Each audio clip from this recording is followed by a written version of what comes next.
జగనన్న గారు అవినాష్ రెడ్డిని ఎంపీగా నిలబెట్టారు కాబట్టి ఇది అన్యాయం కాబట్టి ఈ హత్య రాజకీయాలు మేము విరుద్ధం కాబట్టి ఒక హంతకుడు హత్య చేపించిన వాళ్ళు మళ్ళీ చట్ట సభల్లోకి వెళ్ళకూడదు అన్న నిర్ణయం తీసుకుని ఈరోజు నేను రాజశేఖర రెడ్డి బిడ్డను కడప ఎంపీగా నిలబడడం జరుగుతుంది. ప్రజలందరూ ఆలోచించాలి. రాజశేఖర రెడ్డి గారి కొడుకయ్యుండి రాజశేఖర రెడ్డి గారి ఆశయాలను నిలబెడతానని చెప్పిన జగనన్న గారు ఒక్క అవకాశం ఇవ్వండి అన్నారు. ప్రజలు నమ్మారు. ఒక్క అవకాశం ఇచ్చారు జగనన్నకి. రాజన్న రాజ్యం తెస్తానన్న జగనన్న గారు రాక్షస రాజ్యం తీసుకొచ్చారు.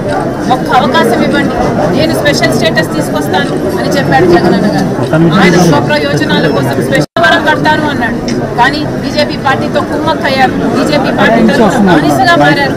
బీజేపీ పార్టీకి సేవలు చేశారు. వాళ్ళ ప్రతి బిల్లులో సపోర్ట్ చేశారు. ఆఖరికి మణిపూర్ విషయంలో కూడా బీజేపీని వ్యతిరేకించలేదు. రాజశేఖర రెడ్డి గారి ఆశయాలను అనుసరిస్తూనే రాజశేఖర రెడ్డి బిడ్డ కాంగ్రెస్ పార్టీ తరఫున కాంగ్రెస్ పార్టీ బాధ్యతలు నా భుజాన వేసుకుని ఈరోజు కాంగ్రెస్ పార్టీ గెలుపు కోసం కాంగ్రెస్ పార్టీని రాష్ట్రంలో బలపరచడమే కాకుండా రాహుల్ గాంధీ గారిని ప్రధానమంత్రిని చేయాలి అని సంపూర్ణ పట్టుదలతో ఈరోజు చేయని కృషి అంటూ లేకుండా కాంగ్రెస్ పార్టీ తరఫున నేను ఒక్కదానే కాదు, ఇంతమంది నాయకులు, కార్యకర్తలు, సైనికులు అందరం కూడా పనిచేయడానికి సిద్ధంగా ఉండి ఈరోజు రాజశేఖర రెడ్డి గారి ఆశీస్సుల కోసం ఇక్కడికి రావడం జరిగింది.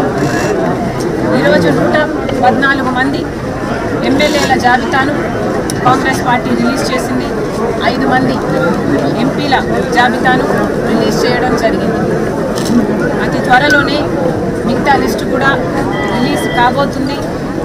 ఆంధ్ర రాష్ట్ర ప్రజలందరినీ కాంగ్రెస్ పార్టీ కోరుతున్న విషయం, మీరు 5 సంవత్సరాలు చంద్రబాబు గారికి అవకాశం ఇచ్చారు. ఇంకొక 5 సంవత్సరాలు జగన్మోహన్ రెడ్డి గారికి వైసీపీకి అవకాశం ఇచ్చారు. ఏ ఒక్కరూ కూడా చంద్రబాబు గారైనా జగన్మోహన్ రెడ్డి గారైనా రాష్ట్ర ప్రయోజనాల కోసం పనిచేయలేదు.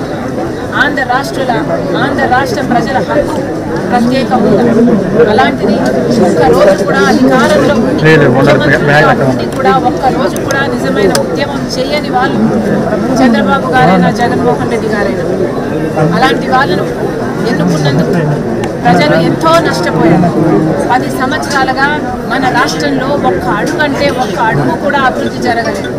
మనకు స్పెషల్ స్టేటస్ వచ్చునుంటే వేల కొద్ది ఒక్కొక్క నియోజకవర్గంలో కనీసం ఒక 100 కొత్త పరిశ్రమలైనా వచ్చేవి.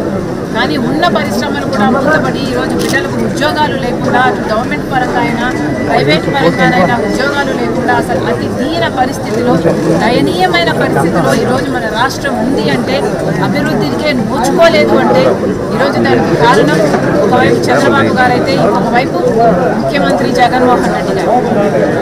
ఇలా ఉండగా రాష్ట్ర ప్రజలందరినీ కాంగ్రెస్ పార్టీ కోరుతుంది, ఆలోచన చేయండి. మనకు స్పెషల్ స్టేటస్ వస్తేనే మన రాష్ట్రం బాగుపడుతుంది.